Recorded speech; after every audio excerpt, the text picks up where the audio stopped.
All right, everybody.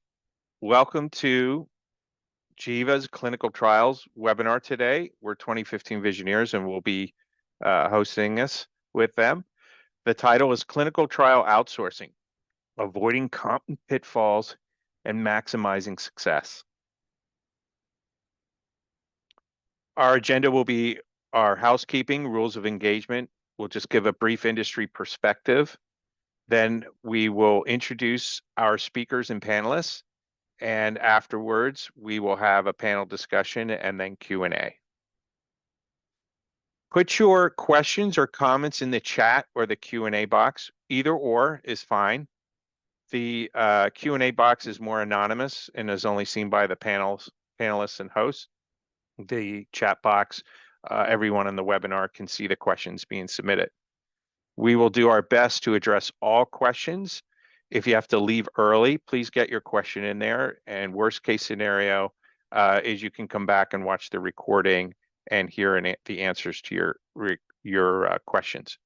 Like I mentioned, it is being recorded. It will go on demand, and you can come back and watch at your convenience.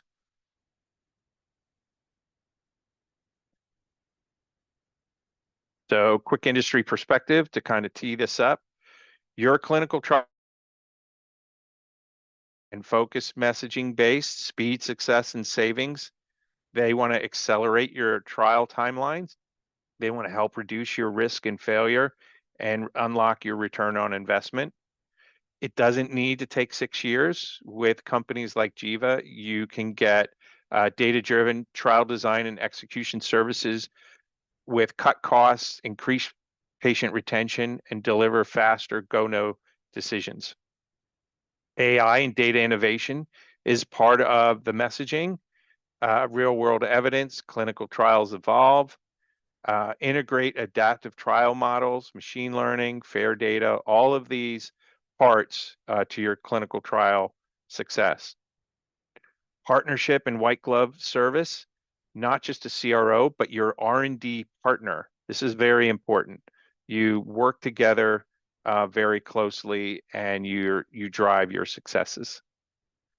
Patient-centric decentralized trial messaging, closer to the patients, powered by tech, and you're going to see this today. And hybrid or decentralized trials platforms, they reach more diversified participants. They reduce dropouts and deliver data you can trust and faster. And then compliance and quality assurance messaging. It's built for a regulatory environment, GXP, and it's backed by audit-ready processes. So these are the types of things that you see today in next generation clinical trial services. So I'd like to introduce Harsha Rajasimha. He is the founder and CEO of Jiva Clinical Trials. He's a serial entrepreneur, a data scientist, a patient advocate, and an investor. He is the founder and CEO of Jiva Clinical Trials Incorporated, an AI-powered platform enabling efficient, patient-centric clinical trials, and executive chair of the Indo-US Organization for Rare Diseases, which fosters global collaboration through its annual Bridging Rare Summit and Awards Gala.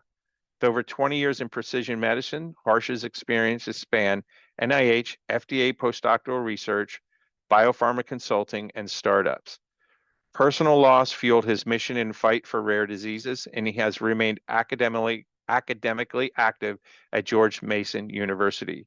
He holds a PhD in genetics, bioinformatics, and computational biology, and has received multiple awards in innovation for his advocacy.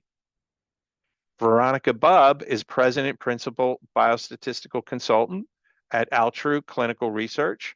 She's experienced as a clinical research executive with strong organizational, leadership, and analytical skills.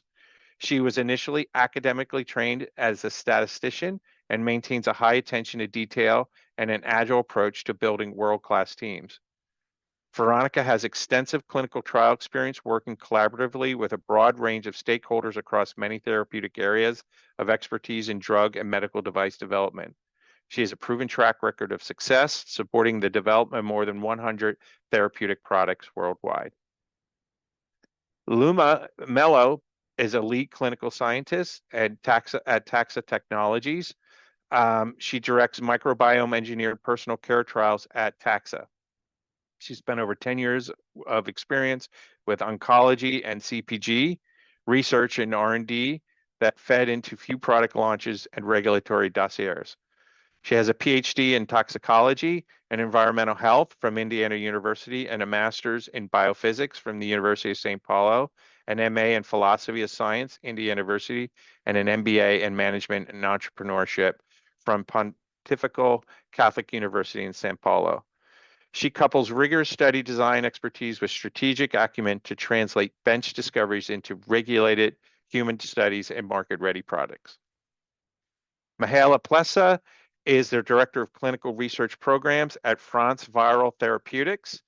Both of these companies are part of the Frantz Medical Group in Vasostar. Sorry, I missed that. Mihaela has been working in clinical research since 2003. Having worked in both academia at Johns Hopkins University and industry, she has been involved with both sides of research, site and sponsor, and a valuable skill to have during negotiations. During her research career, she has been involved with early to mid-stage and first-in-human drug trials, but has recently become involved with device clinical trials, which become her new passion. And with that, I'd like to turn it over to Harsha.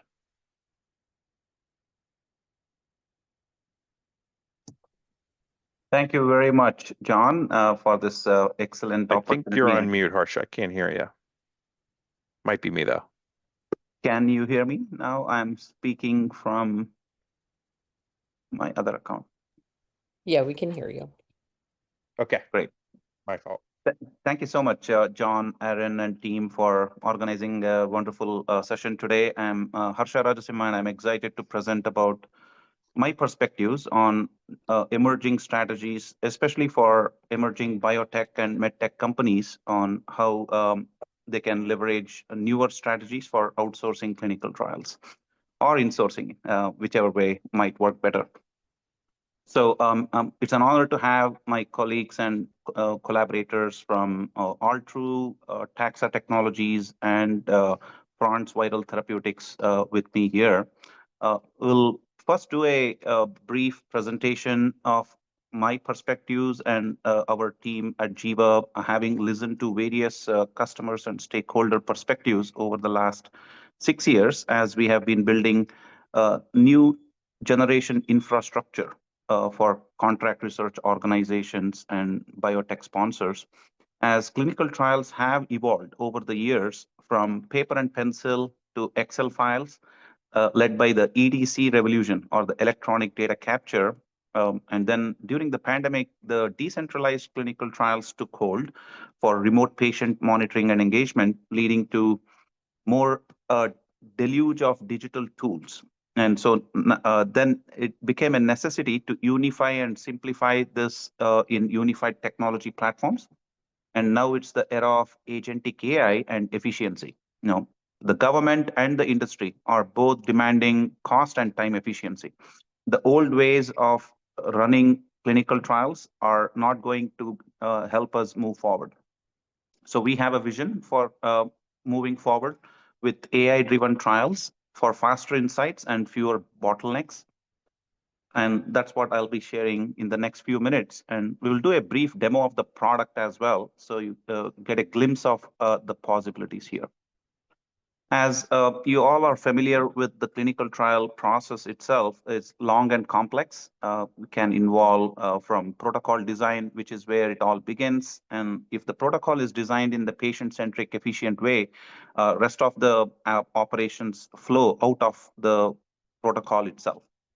From site selection, monitoring, to patient screening and enrollment, which continues to be a major bottleneck, and then randomization, if it's a randomized trial, although there is a number of novel trial designs that makes the protocol complex and may or may not be randomized.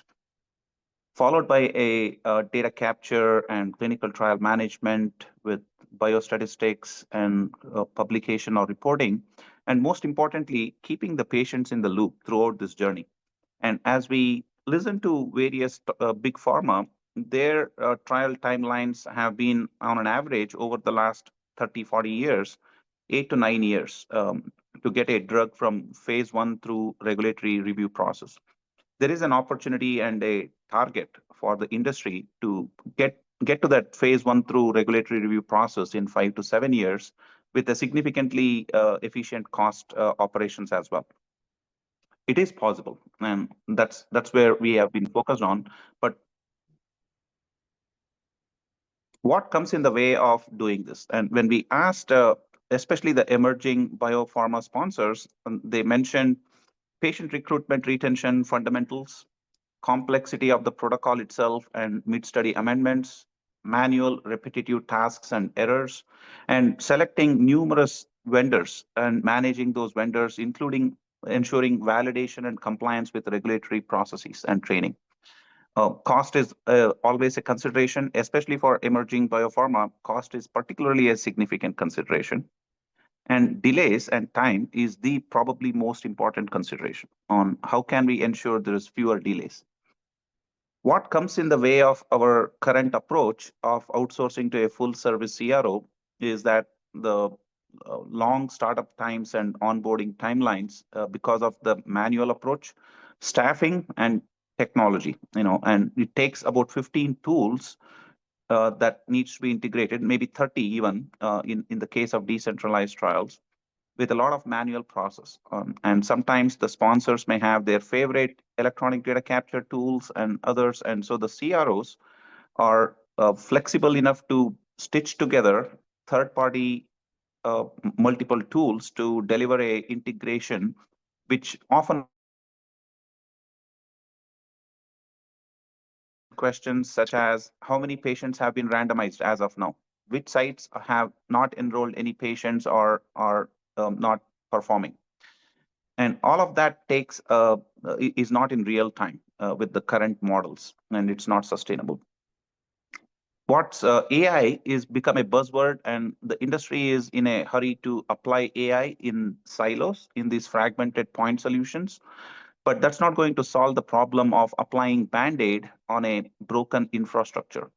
And so we believe that there is need for the next generation of clinical trial infrastructure, which is streamlined, unified, and built with agentic AI technology to be taken advantage of, which only works when we have control on all the moving parts. And that's the fundamental problem with the current CRO infrastructure, which is complex, slow, and manual. And so when you look at the ecosystem, numerous a deluge of tools and solutions are available, but they all need to be integrated in a meaningful way as they are not unified solutions, but point solutions. And so when considering outsourcing strategies, you are looking at, depending on whether you have any in-house software or staff and resources, you may be thinking about fully outsourcing to a CRO, and or maybe have some in-house resources, and so you may be only looking to outsource partial activities to a CRO, or maybe you have enough resources and you want to run it all in-house. And maybe you do not have enough resources and you still want to run it all in-house because you have no choice, because of the budgetary considerations, because of the investment environment right now we are all in, where it's not easy to get a $5 million investment to get a phase 1 trial milestone, or a $12 million for a phase 2 milestone, which used to be the norm just a few years ago. Now we are expected to deliver a lot more for a lot less. And that's where it's important to consider how the clinical trial infrastructure in the industry overall has evolved over the years. This is from a white paper that I and my colleague published on our website recently on the evolution of clinical trials from paper to unified platforms with AI. And so if you look at the history and evolution of clinical trials, they have been run way before even a typewriter was discovered, right? So from the 1747. So I'm not here to tell you that AI is necessary to run a clinical trial. It's not. Clinical trials have been run without AI or computers and can be run even today, but it's obviously going to make it faster, cheaper, more patient-centric, and better if implemented well.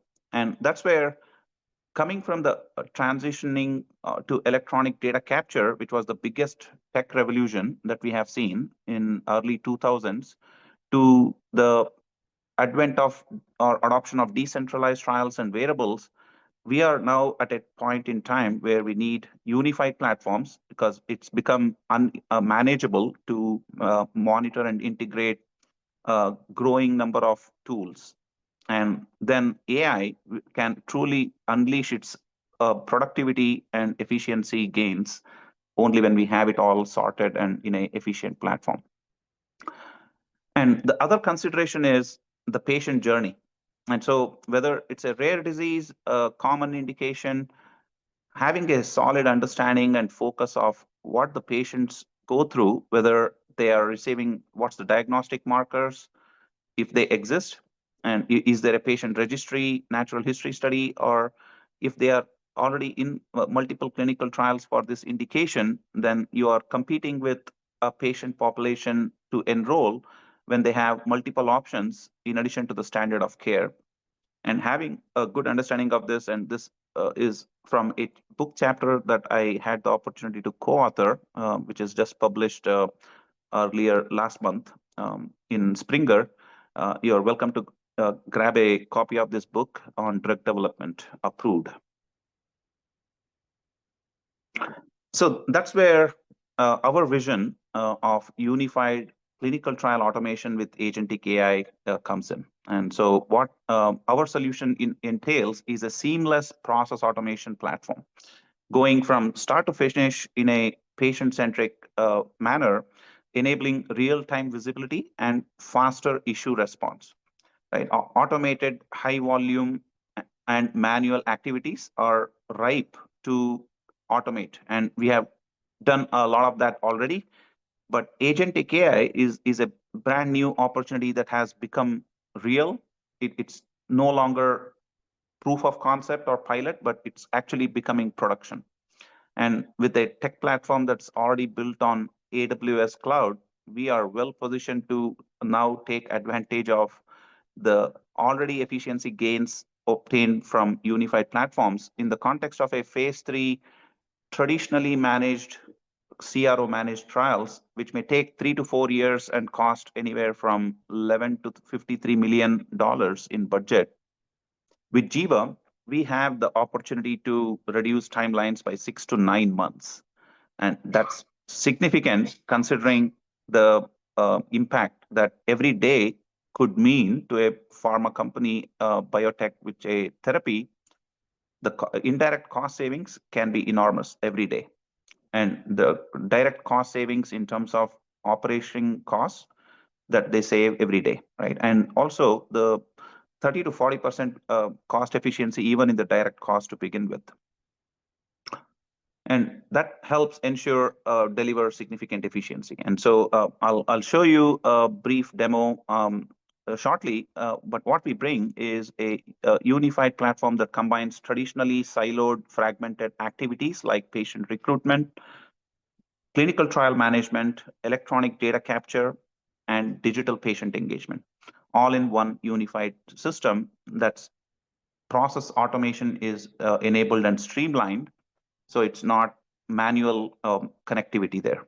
And that comes with a optional patient portal or an app that can be accessed from any device, and as well as the trial management dashboard and management system for sponsors, sites, CROs, all to engage. And what we are seeing is the thoughtfulness in the design was made possible by our customers and early adopters who gave us feedback and make sure we did not develop this in silo, but in collaboration with many of our partners who are on the call today and many others who are not yet on the call. And so what this enables is everybody logs in to the same centralized unified platform, that's Jiva Clinical Trials, with the sponsor, sites, and if there is a CRO or a partial CRO involved for clinical data management, biostats, or site operations, everyone could log in to the same centralized platform, including the patients. If that's so desirable, there is an optional patient portal as well. And this enables real-time collaboration based on their specific roles and the permissions that they. What this does is exposes any hidden problems before they emerge much later, and making it costly to fix those problems. And so we have already been out there with numerous of our clients and partners, and receiving a lot of recognitions. Many of you may have not yet heard about us, and so we will be happy to schedule a meeting to discuss your particular requirements and protocol expectations. So a few of our valued customers are realizing significant cost and time savings while achieving their own milestones, whether it's in the context of a rare disease focused CRO site, like Uncommon Cures, or a CAR T cell gene therapy developer that received marketing approval after running the trial on our platform from the Indian regulators, which is now the most affordable CAR T therapy in the world for leukemia and B-cell lymphoma. Or academic collaborators such as George Mason University, where we helped replace 3 different tools with a unified platform. Or Frantz Viral Therapeutics, that we will hear shortly on the call. So we will hear from our partners on the call shortly. But what we offer is in a infrastructure as a service or a software as a service subscription model, which significantly reduces your upfront capital commitment, and we put skin in the game in your success. And so we only you incur cost with us as your trial actually succeeds and achieves its milestone in terms of patient recruitment and data capture. In addition, we have a broader network of international and national clinical trial sites network in United States, Latin America, and India that we could bring to bear where it's appropriate, as well as qualified partners for protocol design, medical writing, or biostatistics and clinical data management, such as Altru clinical research, which we have on the call today. And all of this without compromising any quality or compliance, which is utmost critical and important. Without good clinical practice, 21 CFR Part 11, HIPAA, GDPR, where it's applicable, SOC 2 Type 2, which is the highest standards for data security and privacy. And we follow ISO guidelines, although we haven't gone all the way through to certification with ISO, but we are subscribing to the ISO standards. And AWS, we have been certified for last 4 years, and we are covered for next 2 years for AWS as well. And our published privacy policies are on the website. So what this allows is having a pre-registry for every trial on our website or your website, or on the trial sites websites, integrated directly with our software platform, so that enables faster patient recruitment by building momentum and gathering interested participants, eligible participants, and creating that pre-registry before the first patient first visit comes about. So this is, just before we dive into the software demo, this might be a good time for a poll. Erin, if you are able to bring up the poll question. And as Erin does that, I ask that if you have questions, please keep dropping them into the chat window or the question and answer box, so we can get to those questions towards the end. So we have a poll, first poll on the screen. What is your biggest trial bottleneck? We talked about number of bottlenecks during my presentation, but we would love to hear your perspective. What do you consider the biggest trial bottleneck today with the existing infrastructure and the resources you have?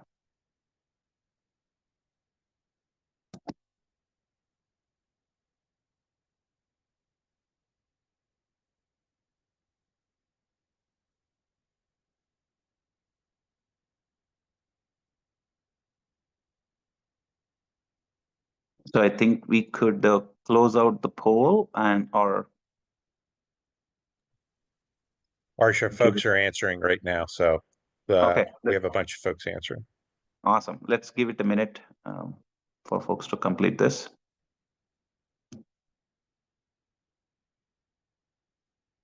How are we doing on time, John? I may need 5 minutes for a demo. You're still good. Okay.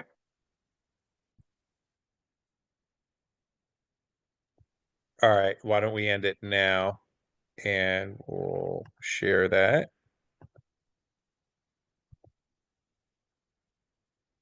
Let's see detail. Oh, that didn't work. Yeah. So these long answers, I think we need to collate them offline, and so we'll get to them later. But thank you for the poll. Yep. So to continue on with the software demo, and please keep your questions coming as we go through the demo now. And I'll do a high-level demo, and the goal is not to do a comprehensive demo today, but to give you a glimpse of what the software platform looks like. What you're seeing on the screen now is a organizational portal. If you are a sponsor anticipating one or more trials, you could have a organizational portal like this, white labeled with your own branding, and you can have any number of studies, one or more.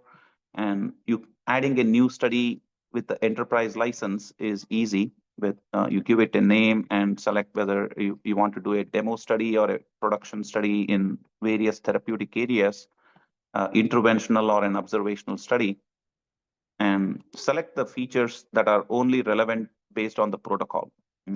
We support various decentralized trial features like televisits, video visits, or roles permissions, audit trail, text messaging, browser calling for audio, video, scheduling of events, randomization, language translation if you are anticipating non-English speakers. And so adding the study is just as simple and quick with selected features. And then you can navigate into any of these studies without having to log in again now that you have logged into the enterprise portal. So when you go into a single study, you see the dashboard on the screen, which gives you a real-time view of all the key metrics on the system of the study. Users, you could navigate straight to a user table and monitor if all the right users have the right permissions. Or navigate straight to a patient table if you are a site user or a CRA who has access to either de-identified or identifiable patient information. Currently, I'm logged in as a super user to show various features, but the access is controlled under roles and permissions where the granular roles and permissions can be controlled at a granular level as to which user role should have access to which of these features. And the crux of the efficiency gains comes from the centralized trial management and scheduler, which is the schedule of events section here, where if you're familiar with the clinical trial schedule of events table, that entire schedule can be configured in one centralized place with this user-friendly interface, with, including the visit days, buffer days, and the procedures that need to be completed during each of the visits, which can all be configured by our team and get this set up within 2 to 4 weeks, even in a complex trial protocol scenario. Whether screening, visit, or treatment, end of treatment, safety follow-up, and long-term follow-up, as many of these time points may or may not exist in a given protocol. It's all highly configurable. And in each instance, you could add any number of procedures and map it to a particular procedure within the system and automate the assignments. So now you have a complete table that has been created, configured, without having to do any programming. So no technical or programming skills are needed to use our system completely. The only time programming may be necessary is you have a new feature request or you have some specific ask. Our team is quite responsive in building those little convenient features that can make your life much easier. So once this is fully configured, the entire table is published. Now we are off to the races. And before to get to this milestone, we would have designed and published all the forms, whether it's case report forms or patient reported outcome forms. And by doing so, now you have these forms that could be brought into the schedule of events configuration by simply selecting the specific procedure or form in those tables. And here, there's a number of features such as a form library where you could pick from any of the available global library of forms, or you can create a form completely from scratch if it's a user-defined form specific to your study. And creating a form is drag and drop and click and point and click and type the question or copy paste it. And so that's what makes it fast, even when we have to manually create these forms, which many times we are able to avoid because we have a library of forms that we can pull in from. The site users who take on the huge workload of managing communications with patients, both during screening and recruitment process, but also during engagement throughout the trial journey, they can set up email campaigns, one-on-one ad hoc email communications, text messaging and reminders and communications, or audio video calling, all going out straight from the browser to any of the patients without requiring their personal phone or so I'm going to not answer this call in the interest of time, but you get the idea. And when a call is ended either by the patient or by the site staff, notes can be made here about the interaction between the site user and the patient. And both the recording of the conversation and the notes are recorded with the timestamp.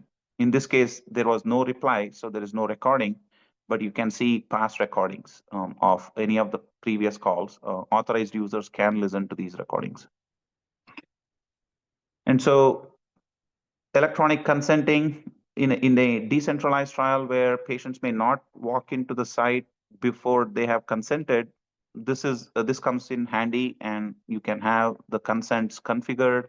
If you have a central IRB approved protocol and informed consent form, we could have a single e-consent, or we could also have site-specific consents where you want to have different sites use their own IRB approved consent forms with a single signature or multiple signature capability that gets sequenced. And there's also appointment booking capability where sites can have their timetable or availability calendars published, and patients can book their own appointments. So there is an audit trail to track all the login, logout, and data modification activities. And so it's very trackable, and you can export the audit trail, but also the entire study data, metadata at any time. If you are an authorized user with the export permissions, you will be able to export any of the data at any time. You are always in control of your data, so you don't need to ask a CRO and wait for weeks to get your data. And that's another critical feature for patient recruitment is patient workflows, which allows you to configure, and we can support you in this as much as necessary in designing a automated patient recruitment workflow where you can bring in a page 1, a page 2 from the published content within the portal and create a step 1 through 3, 4, 5 steps, or as many steps as necessary, and publish this to create a workflow URL. And this URL of the published workflows, you can copy and integrate with your website like I showed earlier, or use it in advertisements in Facebook, Instagram, and WhatsApp and other channels that speeds up your recruitment process. So I'll just give a very brief overview of the patient portal. What you're seeing on the screen is a patient portal which could either go in desktop mode or mobile device mode, depending on which device the patient or participant might be accessing. And this is optional, as I mentioned. And the dashboard itself shows the pending tasks, such as any informed consent or patient diaries, whether symptom trackers or medication trackers with all the notifications. But you could also, the participant could also hover over to the consents and see if there is any pending consent, or they can always review their own approved consent and view it on the screen or have it emailed to themselves, a copy of it. And also completing any questionnaires and diaries within the platform itself, in the e-diary section, where they can see all the pending as well as completed ones. So that's where I will pause. So hopefully that gave you a good idea about what the product looks like, and happy to schedule one-on-one with anyone having interest in exploring further or just for fun. And so the user manual is comprehensive and can help self-use. And we do encourage a lot of do-it-yourself, as the platform is designed for self-use by sponsors and sites and CROs. And there is a comprehensive API documentation for integrating with third-party electronic data capture or EMRs or other IT systems. We just completed integrating with the IQVIA One Home for sites. So if any of you are working with academic medical centers or professional sites that work with IQVIA One Home for sites, they don't have to log into Jiva separately. It will be integrated with the One Home for sites. So I'll pause here with the demo. Happy to answer any questions as we move into the panel discussion phase of this today's session. Yeah, there's one question, Harsha. With regards to phone call recordings, are the patients made aware that the call is being recorded? And how do you handle this? Is it a separate consent required within the ICF? Great question. There's multiple layers there. There is an informed consent, and the patient, first of all, having to accept or share their cell number with the consent opt-in in the beginning of the study. But also for every call, the automated message conveys to the patient that this call is being recorded. And by joining this call, you consent for joining this recorded call. So there is both those layers of opt-in and consent, and to every call. So the patients reserve the right not to join.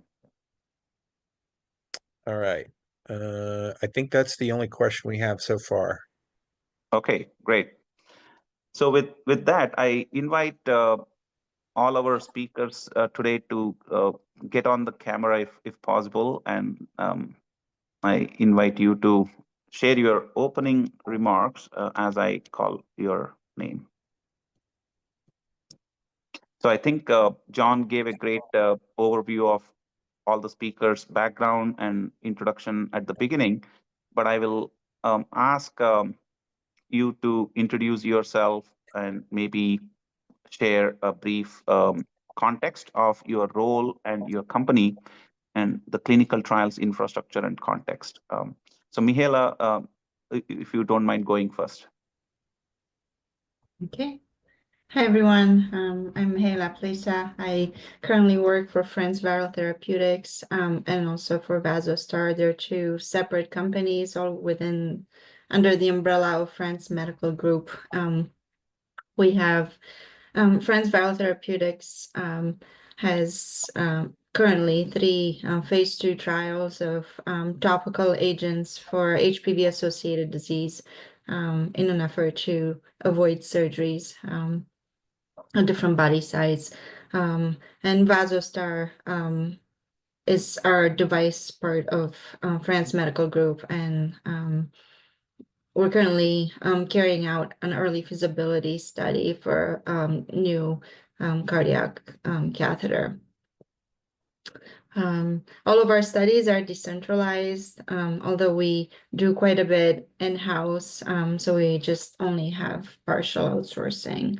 From my early days in academia, I've brought over a lot of experience with having NIH-sponsored trials, investigator-initiated trials.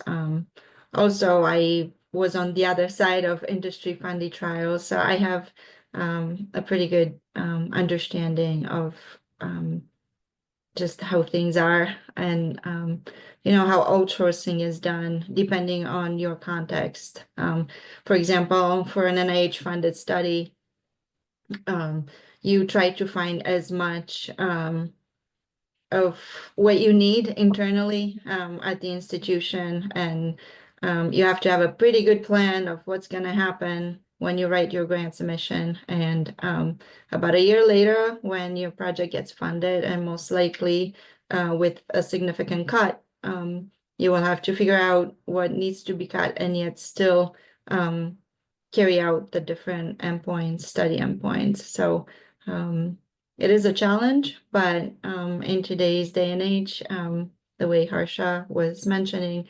I guess no matter where you work and where your context is, whether it's for the sponsor or for a site,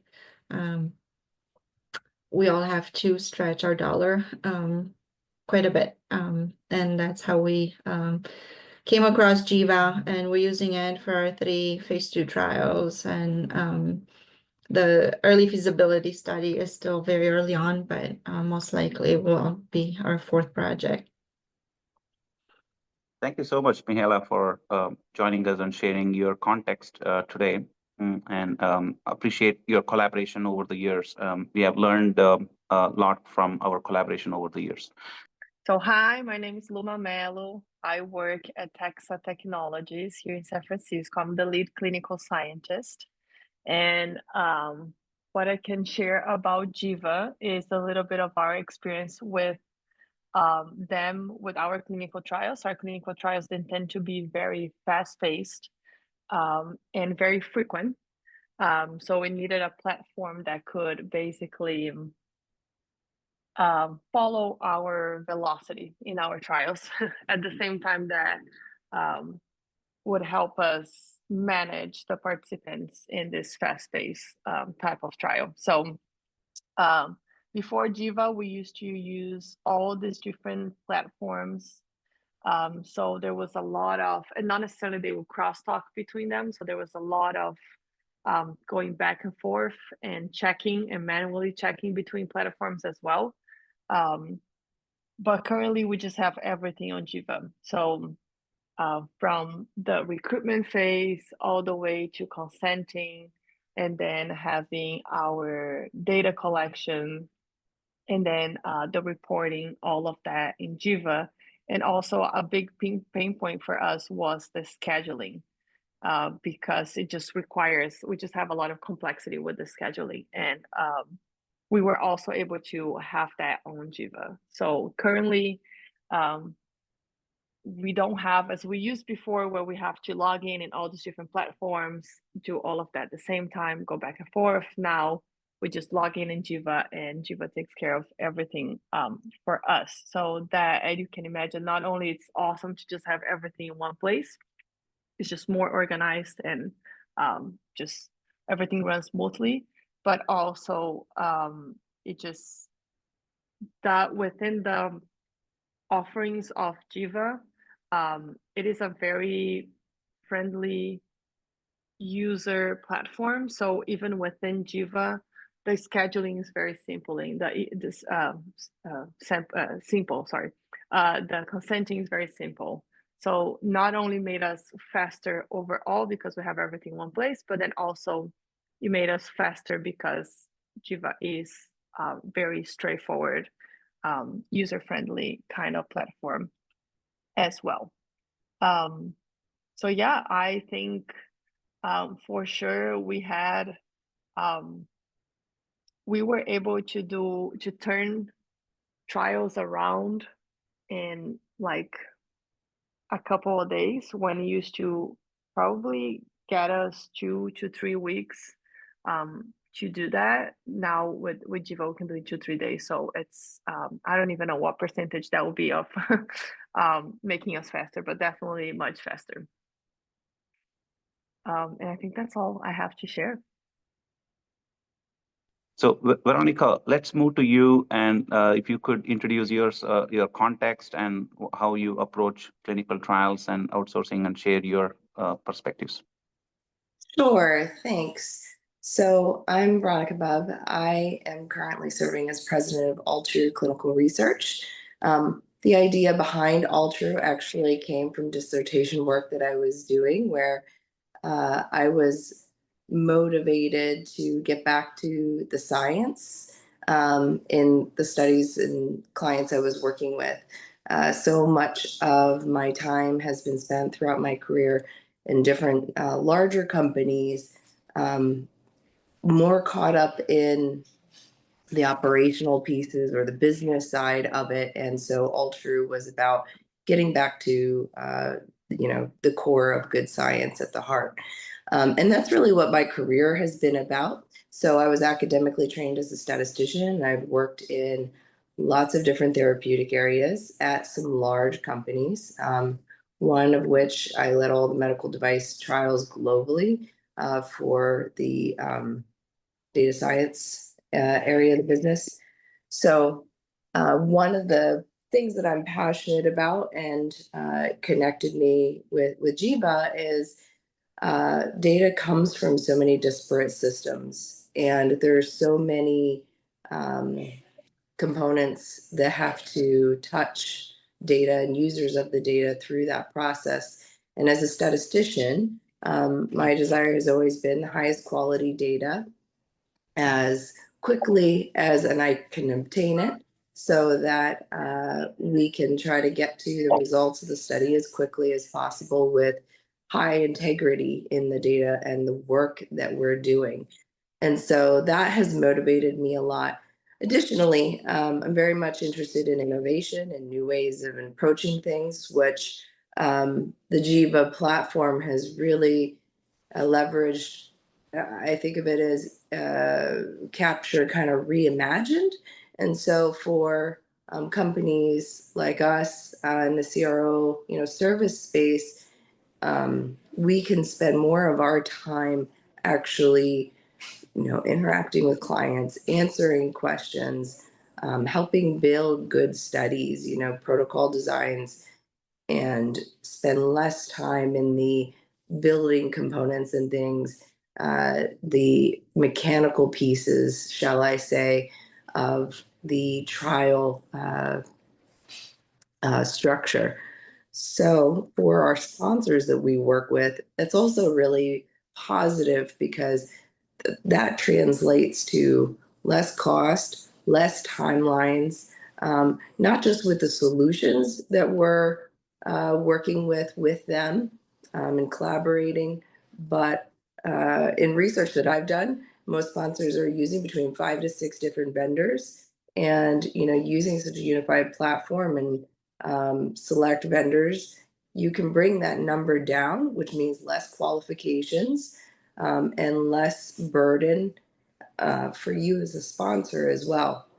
So all in all, that helps significantly across the board. So thank you for the time. Thank you for those perspectives, Veronica, from someone like you, having been in both industry and academia. You continue to be a faculty at Drexel, I believe. And so it's, yes. So thank you for sharing those experiences and perspective. So one question I have is, what's your perspective on AI? Are you seeing increase in adoption or discussions around AI in reality? I know there is a lot of hype and it's a buzzword, but when it comes to practical real world, how much are you seeing adoption or discussions around it? It's an interesting question. So in the area that I work, I do work with clients using AI systems, which fall under the umbrella of software as a medical device. So most of my exposure has been in that arena. With that said, the FDA now has AI that they're using to scan submissions. So it's interesting to see how that's going to come into play as we start, seeing that applied to submissions that we put in. I think that we've only scratched the surface, and my opinion is that more broadly as an industry, we're behind other industries who have been using more advanced methods. And I use that generically because AI has been around before we were calling it, AI as we do today.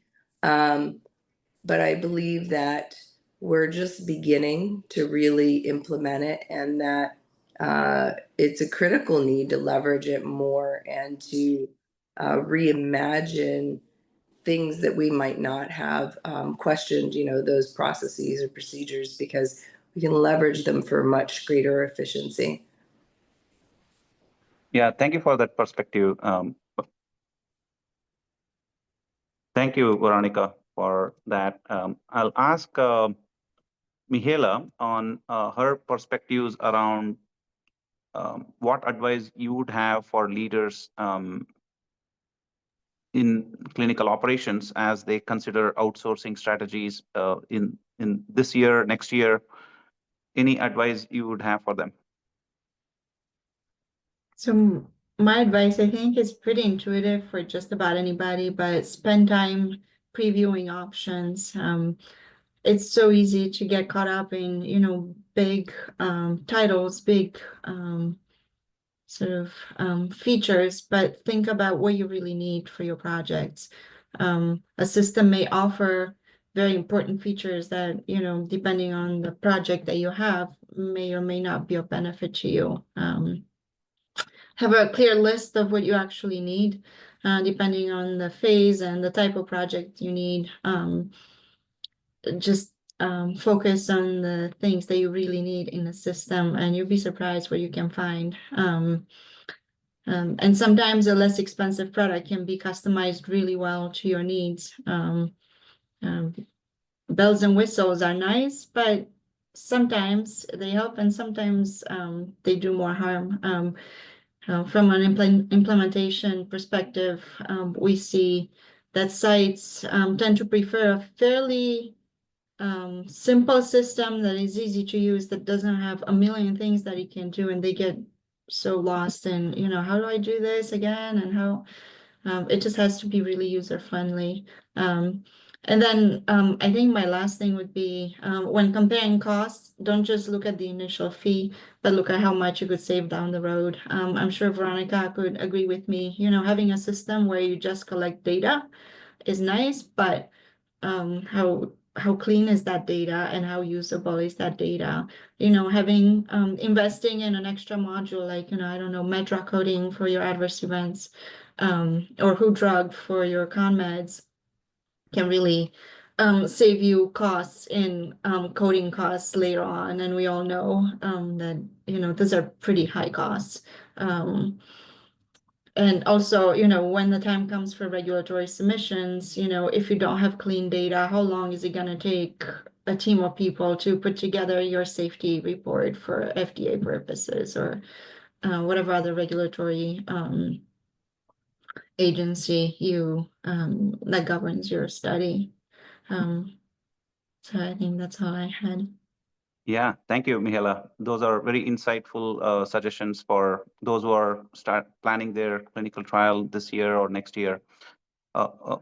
Unfortunately, one of our speakers, Luma Melo from Taxa Technologies, is run into a technical challenge and is unable to rejoin. She was on the call, I think more than half of the call.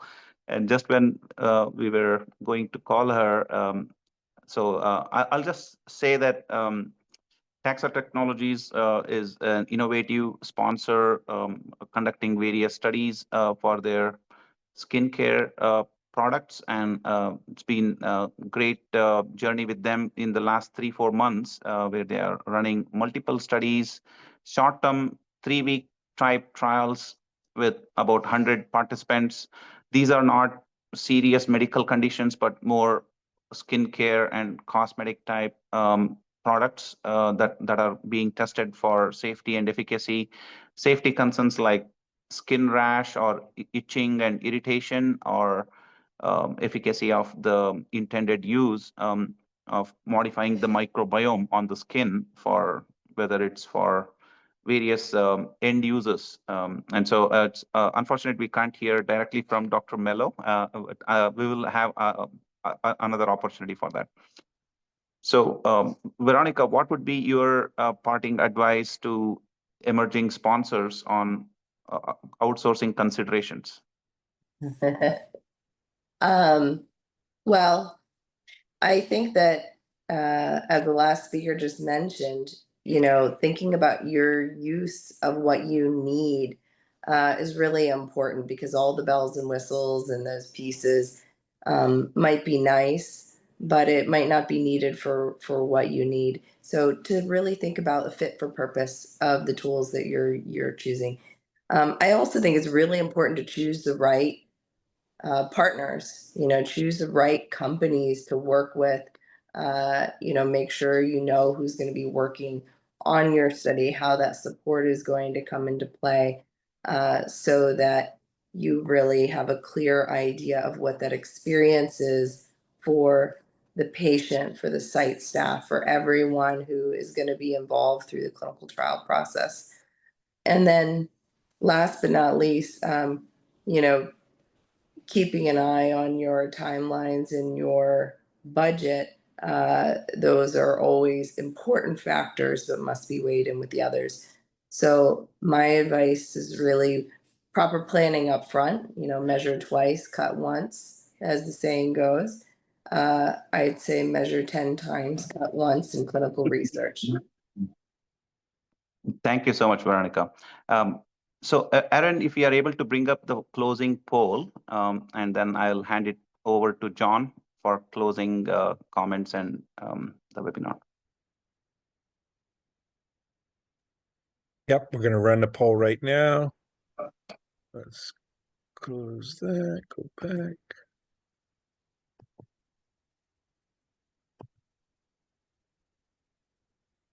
So which outsourcing models are you considering?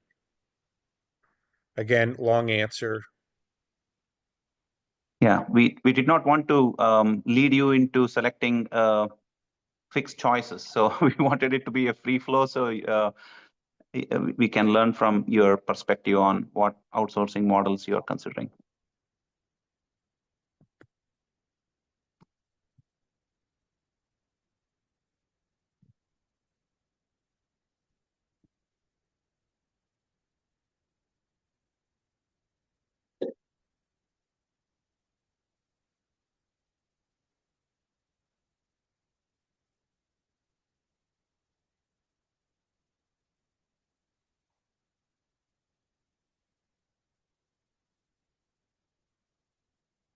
Probably got it. Another 30 seconds Great. for this one.